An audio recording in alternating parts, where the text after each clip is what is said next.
Hello there everyone, and welcome back to TF2 Talk with Gamerman H. Have you ever wished that your favorite weapon was viable in Man vs. Machine? Have you ever tried making a weapon that you loved worthwhile, but no way you could spin it could make it even equal to other weapons?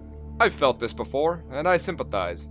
And this sympathy has led me to want to make my third, and final for now, MVM episode in a row. Should weapons in TF2 have altered stats in the MVM game modes? We already see that MVM has some changes to how weapons work, though they aren't actually listed anywhere in-game. The Spy's Sapper has a cooldown, even when used on NGBot sentries it can only be deployed one at a time, the Heavy deals reduced damage to tanks, etc, etc. But what I'm talking about is a full-on stat change for some weapons in MVM versus normal gameplay. Because this idea would require a few changes, I'd like to talk about them in a more organized fashion than normal. We're trying something new here on TF2 Talk, so watch out! So, we can all agree that there are weapons that work really well in MVM, yeah? And we can agree that there are quite a few that are probably not as good as other ones, right? Good. We're gonna need to think like this if my point is to be made properly, and I want to make it properly.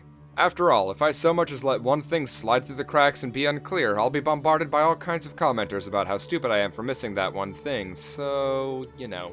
Let's take a weapon that is loathed in MVM, one used by my favorite class. Let's talk about the Gunslinger. Now, the Gunslinger is the bane of scouts in publics, and also the bane of anyone else who has no idea what aiming is. Jab at the people that hate a weapon that I think is fine? Check. But in MVM, you'll be kicked real fast when using it.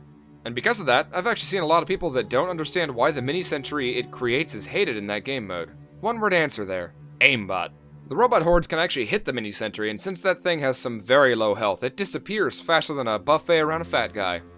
That and the fact that it can't be upgraded past level 1, which means it will never do much more damage than a level 1 normal sentry. That means you're a more useless engineer with it. So, because of the weapon's massive downside in this game mode, it never gets used.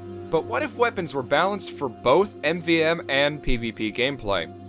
They could keep their defining characteristics from PvP, but could be changed to work much better in MVM than their PvP stats would allow. Let's keep using the Gunslinger example. Perhaps it could be changed to allow the NG to place 3 different mini-sentries at once, not including the extra disposable one you get at the upgrade station, which could all be controlled to point at one spot with a Wrangler.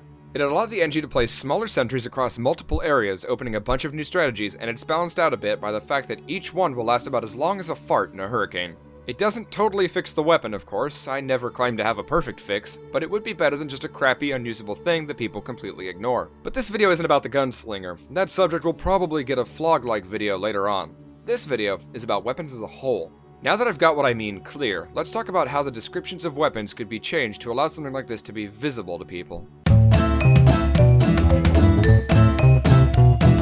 So now we understand what I mean by weapons having different stats, but how will we communicate to players what those are and, more importantly, which stats apply to which game mode? I think it'd be really easy to just use the Alt key when hovering over a weapon's description to change it from PvP stats to MVM stats. The window could have a little Alt icon in one of the corners, when you held that, the stats would change to show the MVM ones for as long as Alt was held down. The font color could even be made into an MVM blue color doing this, or the background color of the window could change, helping it look even more different at a glance. Doing this would allow people uninterested in MVM, a majority, to see their info without any work, and MVM players could see what they need with only one key to hold. Not much work at all.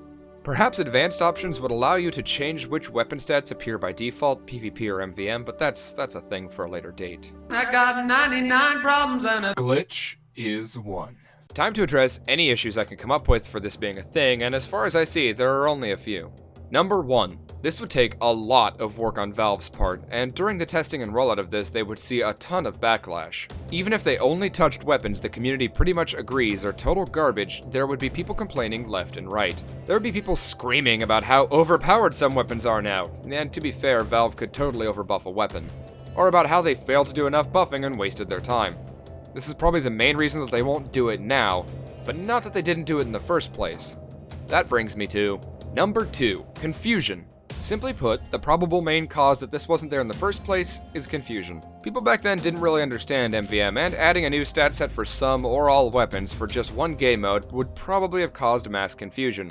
And, if rolled out now, it would be an issue for new players, especially if they only did it to some, not all weapons. Of course, we can all say in the comments, well, I wouldn't be confused though. Good for you. Have a cookie. While it's unlikely a major concern at this point, it's one that's worth bringing up. And last, but not least, number 3, glitches. Valve is famous, or infamous I guess, for fucking some simple shit up. For example, my engineer just a couple days ago had like 3 cosmetics on him that were just vanished, not there, gone. Like they were equipped, they just weren't being seen. How useful. And you can bet that if this was done, people would likely find ways to use the new weapon stats in MVM to break the game mode, or find a way to bring different MVM stats to PvP game modes. Or they could just straight up accidentally not include a stat switch between game modes and mess it all up. We do love our TF2 glitches after all. So there's my idea. What do you guys think? Any other ideas to add to this, or something else you think might work in place of this? Leave your thoughts down there in the comments. And while you're down there, why not like the video, subscribe to my channel, and leave any feedback on the quality of my videos. All that stuff helps a lot. And if you made it this far, thanks for watching, and have a wonderful day. Allow me to pose a question to you. Should Valve restrict users with no MVM experience out of man-up mode? And this week, I want to talk about players who have obscenely high tour counts. The people who live, eat, and breathe MVM.